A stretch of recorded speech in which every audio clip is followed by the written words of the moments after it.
Hi అండి, ఇది చూడండి. నాకు మన షాపు కస్టమరు ఆవిడ గిఫ్ట్గా ఇచ్చారు.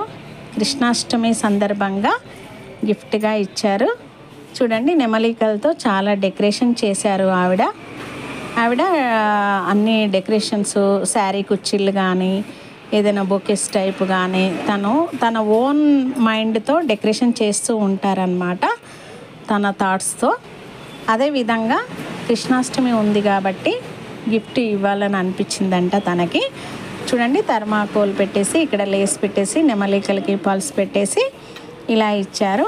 ఇక్కడ నేను ఏదన్నా బొమ్మ పెట్టుకుంటానన్నమాట. చాలా చాలా బాగా ఉంది డెకరేషను.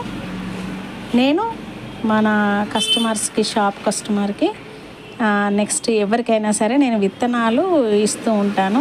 అదేవిధంగా తను ఈ విధంగా గిఫ్ట్లు అన్నీ రెడీ చేస్తుంది కాబట్టి తనకు ఇవ్వాలని అనిపించిందంట, నాకు తెచ్చిచ్చారు. చాలా థ్యాంక్ యూ సో మచ్ అండి. ఇలా తెలిసిన వాళ్ళు కస్టమర్స్ ఏదన్నా గిఫ్ట్లు ఇస్తే సంతోషము కదా మనకు. ఆ హ్యాపీనెస్ మనము ఎన్ని కోట్లు ఇచ్చినా చెప్పలేనిది. ఈ విధంగా మనకు నచ్చిన వాళ్ళకి ఏదో ఒక గిఫ్ట్ ఇస్తే అది ఎంతో ఆనందం అనిపిస్తుంది కదండి. చాలా థ్యాంక్ యూ సో మచ్ ఆవిడకి. చూసారా ఎంత బాగుందో.